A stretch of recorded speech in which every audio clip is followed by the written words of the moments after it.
Hello everyone and welcome back to the channel. In this video, let me show you how to fork a REPL in Replit. Now, by forking, it means to go ahead and create another copy of either your code itself. So the easiest way for you to go ahead and do that is to actually remix this. So say for example, this is the app that I'm making right now. This is the app that I want to fork. What we can do is to go ahead and click on remix on here, and basically this will go ahead and ask you to create a copy of the app that you have created. So when I go ahead and click remix app, it will go ahead and open up the new code itself.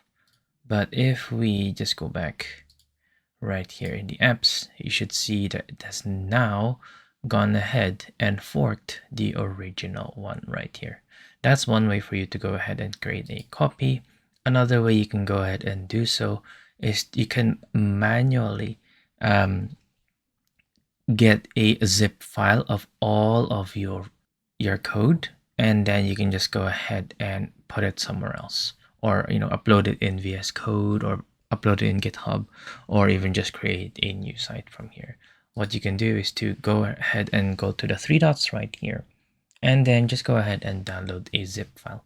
So when you've downloaded the zip file, you can go ahead and upload this, and you would have a copy of your code. Another way for you to go ahead and fork this is to actually upload all of your code into GitHub, and then you can fork your GitHub repository of your app right here. So what you would need to do is you can go ahead and click on tools and files, so this plus icon, and then we're going to be searching for Git right here, so which is your version control.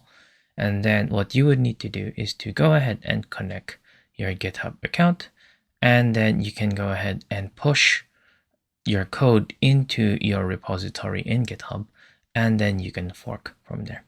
And there you go. I hope you have found this video helpful. See you guys next time.